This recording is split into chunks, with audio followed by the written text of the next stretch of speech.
mais très responsable. waaw wax dëgg yàlla Sadio Mané moom. mention spéciale. parce que par delà football kat bi mu nekk dafa war a facette leader.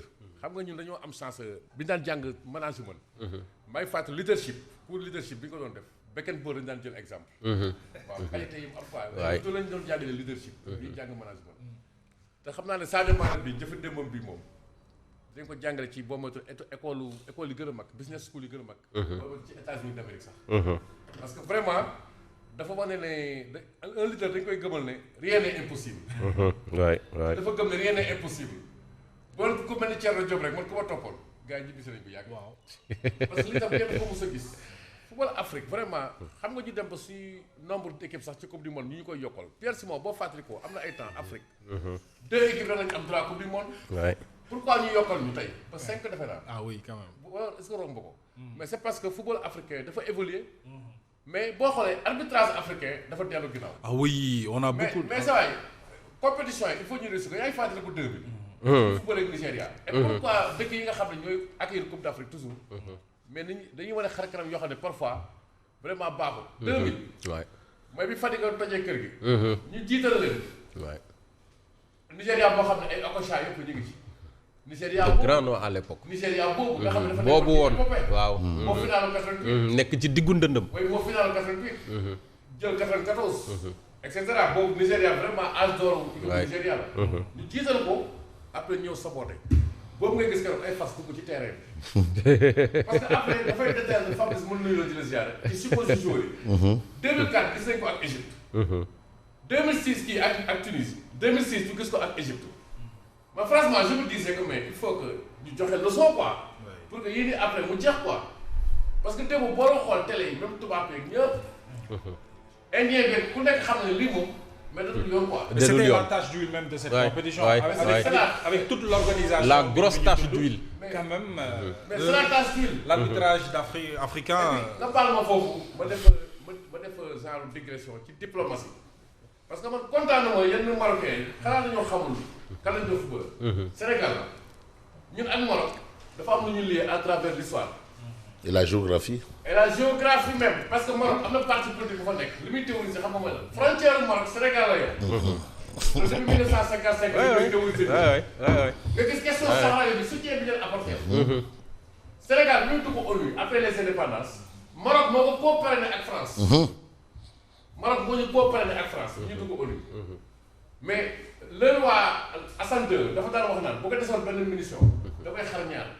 jox benn wàll bi Sénégal. jël benn wàll bi Maroc jël ko. mais surtout au plan culturel et religieux. tey grande mosquée bii nii. waay vraiment c'est grâce à la coopération avec le Maroc. grande mosquée bu Dakar. boo xam ne ça dépasse la diplomatie. léegi su ma gisee yenn kii malgré tous ces précédents là yenn images yu démb ñu koy wane. football dafa war a fi ñu war a dajale. c'est la Coupe d'Afrique des Nations. Ça n'honore pas le football africain. ça n'honore pas le football africain. waay. te lii ñuy ñaan yàlla vraiment bu mu amati dem nañ bay songu ay restaurants. ay sénégalais yi nekk foofu. nga gis ci tribune vraiment ils ont tout fait wax ma démb bâton dans les roues. waay bâton sur la capote. mais bon dans le moteur. partout y avait des bâtons. l'essentiel est que les gens reviennent un peu à la raison parce que bon finalement match de football la woon. Et je pense qu'il faut l'adversité c'était 90 minutes sur le terrain et puis waaw sant yàlla quoi mais bien sûr parce que am na yoo xam ne xejul suñu digganteeg Maroc. waaw mais Thierno li ci gën a garaaw mooy ci arbitrage la jógee en plus ci arbitrage donc arbitre yi ci seen bopp ñoom je pense qu'à partir de cette Coupe d'Afrique des Nations war nañu xoolaat seen bopp CAF war na xool les conditions de désignation mais justement conditions de désignation des arbitres parce que maintenant il y a la VAR qu'il faut prendre en compte mais bu amul complicité boobu entre le sifflet central et la VAR mais il y a problème. Et puis il y va de la crédibilité même du football africain. xam nga tey on peut pas organiser une compétition bu mel ni Coupe d'Afrique ak stade yu neex. pelouse yu saf-saf. ak ci Maroc muy waaj a organiser également co-organiser Coupe du monde. benn arbitre bëgg a yàq et puis sànq ci nga baal ma Simon. li nga wax sànq ci Sadio Mané li mu amené encore les joueurs. Fabrice dañu doon waxtaan bële passé ma koy toog mu ñuy toog mu ne ma des fois affaire yi il faut nga ciy rax nawetaan. waaw démb nag Pape Thiaw da laa dégg. mais bien sûr mais des fois nga siisu. des fois affaire bu yomboon démb. saa waay dañuy gagné de. Non. ay non tiré penalty non rek parce dem qu'il ci. fallait marquer le coup. Merci.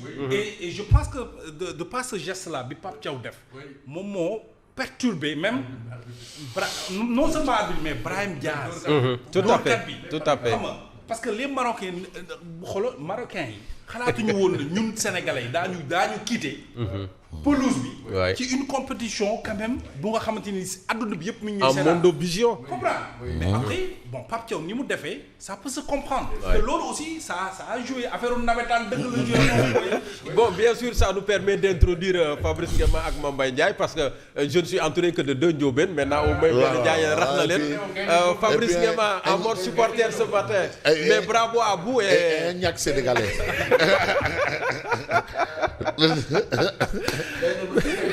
waaw. ah ñoom de jël nañu Ndiobène ñu fàtt ay yëpp la ko jegee léegi. waaw xaw ma nag yow nag ban tendance ngay indi tey. Mais Simon. Oui. boo bëgg xam dëgg-dëgg. cette coupe-là était pour le Sénégal. Aha. Dès le départ. Tactiquement. gars yi ils ont assuré. Ouais. boo xoolee depuis le début du championnat de la coupe le système tactique que Pape Thiaw a utilisé le premier match. Ouais. C'est-à-dire chaque match comme tu as dit tantôt. chaque match il utilisait un autre système Un tactique. autre système. Ça veut dire quoi? Ça veut dire que moom il travaillait beaucoup avec ses assistants.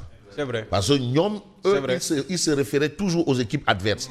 Ils ne voyaient pas lui sa capacité à lui, mais il se référait aux équipes adverses. Ça en fait, ça veut dire que moom c'est un coach moderne. Ouais. Déjà Ouais. une chose. Quand Qui est très j'ai- ouvert. Très ouvert. Quand j'ai vu le système de jeu qu'il nous a installé hier, parce que le système de jeu bu doy waar, et c'est le même système de jeu, ça a été créé par le Real de Madrid. Le 3-2-3-2. Ouais. qui permet de s'adapter Mais bien sûr, à n'importe quelle stratégie de l'adversaire. Absolument. Lu Ça, adversaire c'est des bi indi nga adapté wu. quelle que soit la Rapidement. situation. Rapidement. Et en attaquant, vous étiez sur le 4-3-3 et en défendant 3-2-3-2. Ah, Absolument. Fabrice a suivi le match. Non, Au selon fur et à l'attaque et la mesure. défense. Oui, en Selon, fonction de- selon l'intensité du match. Mais ça veut dire. Non, Non, non, non, non, c'est c'est-à-dire vrai. match football, donc vous lire. C'est vrai, c'est Dafa vrai. mel ni étude de texte. Étude de cas. Chez les jeux dont on parle étude de cas. C'est-à-dire, bon, les gens n'ont pas compris pourquoi. Ouais. Pourquoi match belé contre Égypte. Pourquoi Salah n'a pas joué. C'est Pape Thiaw. Oui, oui. Salah est sorti avec 0 passe, 0 frappe, 0 débordement, 0. Parce qu'on l'a cadenassé Mais il dans a son petit cadenassé. coin. Voilà. C'est-à-dire tu es Gisul dara. non, il n'a rien vu. Gisul C'est dara. Pape Thiaw. Donc vraiment, Pape Thiaw a joué sa partition. Les joueurs aussi, ñoom seen bopp. Ouais. Ils ont joué leur partition. Et la particularité en fait du Sénégal, c'est-à-dire c'est des gens qui jouent avec le drapeau dans le cœur. Dans le cœur. Ñoom, Voilà, vous fantastique. parlez de lions, eux ils se croient comme ils se prennent pour de vrais lions. Ñoom, quand ils sont sur le terrain, ce sont de vrais. Regardez, ils transpirent, ils se battent.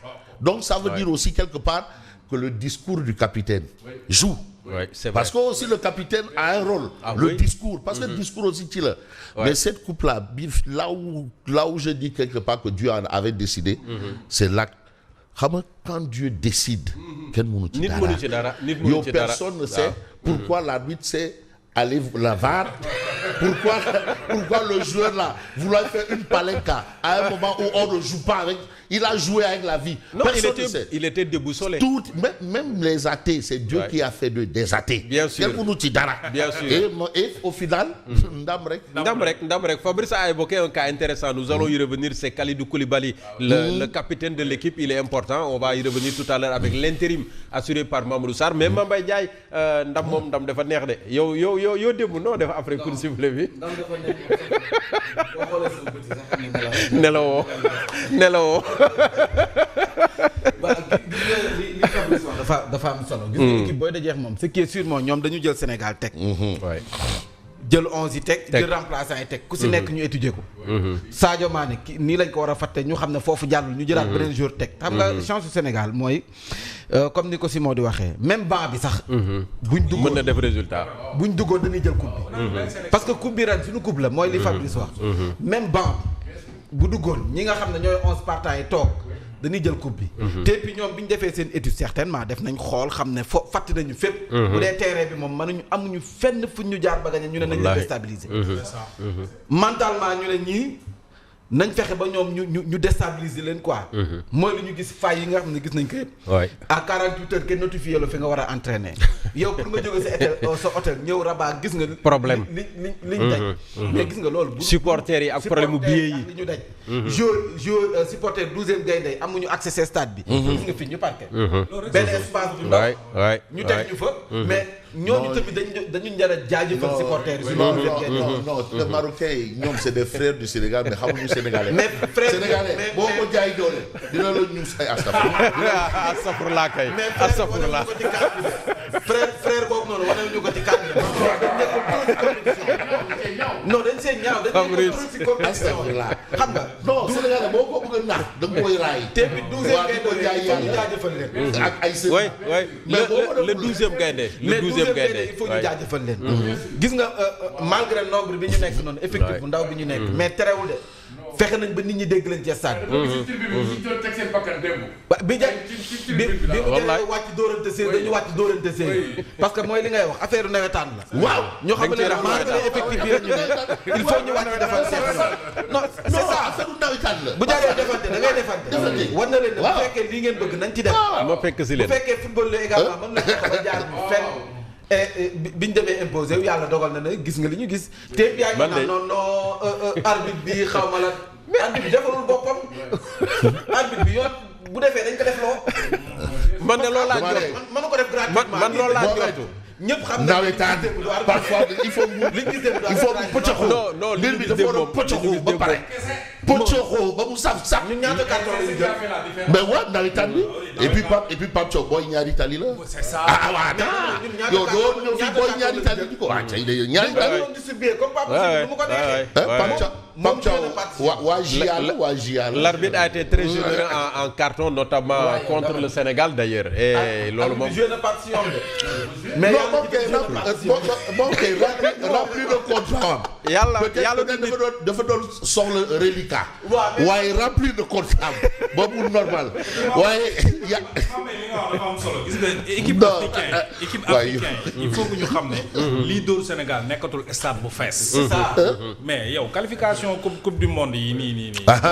mais lan lañ dajul Congo. mais Congo stade bu fees del nga ñëw ñu dóor la 2-0. nga ñëw def remontada. stade bu waay. à la deuxième mi-temps. stade bu discours. moo tax ma ne la réew africain yi nañu xam ne léegi Sénégal déstabiliser ko yombul. parce que suñu joueurs yëpp dañu expérimenté. et dañoo am mental. c'est ça et puis stade bu fees del. ñun saa waay jëlal. non Mohamed dinaa la expliquer. boo bëgg nax sénégalais. da nga koy raay. da nga koy jaay. yàlla di nga ko jaay yonenti Mohamed. ak ay sëriñam. jaay ko diine waaw boo ko defee loolu jaay ko ci diine. waaye vraiment yàlla vraiment moo ñu boole voilà. mais boo bëgg indi yëfu salté. waaw foofu nga xam ne yëfu salté. c'est ça qu'ils ont voulu faire. déstabilisation. non. mais bu ñu ñëwaatee sur le système de jeu. c'est vrai que le Sénégal s'est très bien adapté à ce que li Maroc indi. mais benn instant on a est-ce qu'on n'a pas l'impression que Krépin Diatta a un peu manqué. waaw. mais bien sûr. sinon mel du waaw malade à la dernière minute xaw ma xonjom la xaw ma mbiru kër docteur. mais en tout cas pour man Krépin xaw na ci manqué. waaw. bon aw ma ci. ils sont toujours à l'hôpital ci information yu mujj jot. maintenant la victoire est belle waaye. oui mais bon on analyse un peu. mais wax dëgg yàlla Krépin moom démb absence am. non Krépin. mais vous savez en quoi je vois Krépin Diatta.